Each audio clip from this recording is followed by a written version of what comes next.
When I'm sitting alone, I came up with this idea, which is to share something beneficial in my video. So this video is going to be a little bit different from my previous video because I will share a story, and I really took up the courage to share this with you. It's about my turning point in life. That was such a beautiful journey, and I'm inspired to share this with you with hope that it will be beneficial to you as well. It started when I moved into boarding school during my Form 4. I realized that when we stayed at the hostel, especially during secondary school, we have a fixed schedule. During weekdays, we woke up, pray Fajr, then preparing ourselves to go to the class. After that, we went to the mosque for Zuhur prayer, and then we took lunch. Then after the class, we go back to the hostel to have some rest. And before Maghrib, we have to get ready again for Maghrib and Isha prayer at the mosque. After that, we go to class for prep time and go back to the hostel at 10 p.m. The weekdays were so organized, fixed, and productive. My story began during Maghrib time while waiting for Isha prayer at the mosque. There are plenty times in between, so I decided to add in Sunnah prayer, which was Qobliya Maghrib. And I spent some time reading the Quran.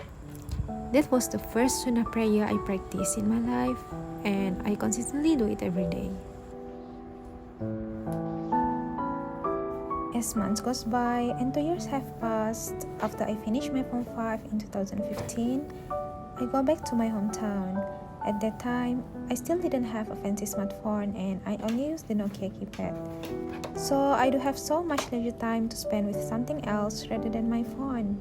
In the morning, I spend my day productively with house chores and reading books. And during the night time, I will read a novel. I vividly remember a book that had been one of my turning points was a book titled Tinta Dua Ashraf by Hilal Ashraf and Imam Muda Ashraf.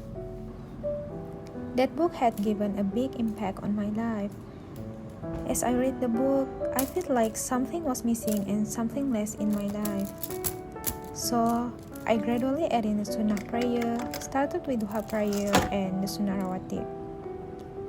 Back then, I still did not learn in depth about the virtues of praying 12 rakat of Sunnah Rawatib. I just happened to do it because after something, the feeling was that why I only spend less time with Allah and spend more time with the dunya. It's just like that. I still remember that one time after I performed my Isha prayer, I cried hard.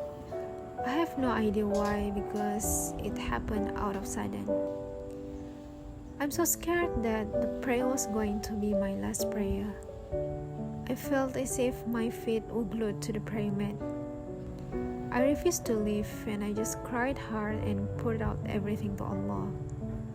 I think that was a beautiful moment and one of the big things that happened in my life. So my turning point is not because I have turbulence going in my way, but I have realized that I spend less time with Allah. I knew that Allah has moved my heart to spend a lot of time for Him and draws me closer to Him.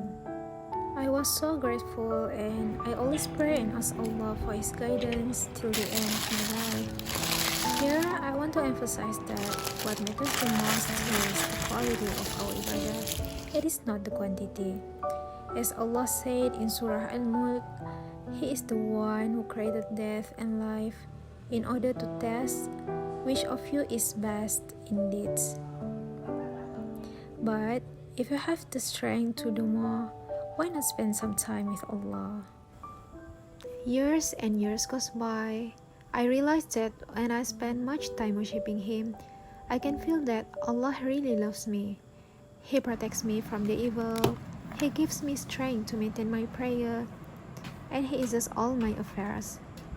When I'm getting closer to Him, I have no worries about my days, about my future, because I know that He is the one that in control of everything. He is so kind and merciful towards me, and when I reflect on all the blessings He had given to me, it will bring my eyes to tears. He had given so much, and yet we are still ungrateful to Him.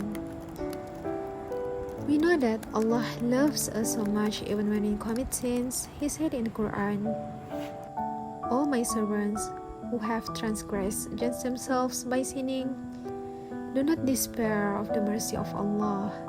Indeed, Allah forgives all sins. Indeed, it is He who is the forgiving and the merciful." I love when I had my time alone with Allah. When I cried, I felt as if He is near to me. He is patting my head and my back in a way that only He knows. When I prostrate, I feel like He is standing in front of me and telling me to stand up, and I feel like He is telling me that everything is going to be okay. I swear that the time has been always a beautiful moment in my life. I love when I have problems. I turn to Him and cry out to Him because I know that He is the only one that understands me. When there is a trial, I will always tell myself, "It's okay, Shamila. Allah want to give you a present. Have patience."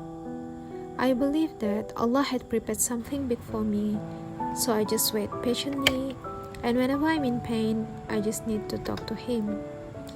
I know that Allah is always with me.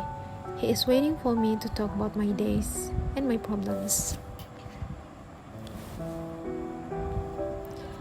So friends, I want to give you some take-home message.